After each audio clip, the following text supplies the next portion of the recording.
अभी क्या supreme court का एक फैसला आया था कुछ साल पहले कि अगर किसी कैंडिडेट ने आरक्षण का फायदा ले लिया पहले, तो उसको फिर आरक्षित सीट के ही हकदार माना जाता है।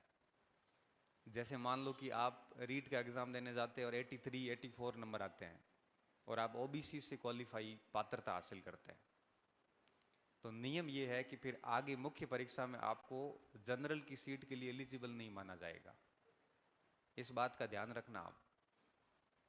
अगर आपके 90 नंबर नहीं है तो आप जनरल की सीट से फाइट नहीं कर पाओगे। ओबीसी की जो मान लो 500 सीट आई है तो आप उन 500 सीटों के ही एलिजिबल होंगे।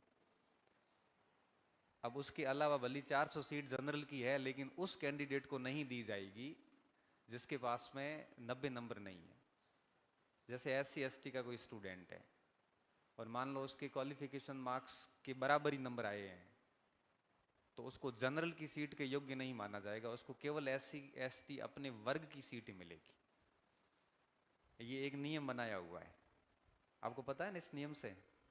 तो इस नियम का ध्यान रखना। आप अभी अगर क्राइटेरिया जनरल का पार नहीं करते हो तो आपको केवल ओबीसी या अपने वर्ग की सीटों से ही संतुष्ट होना पड़ेगा।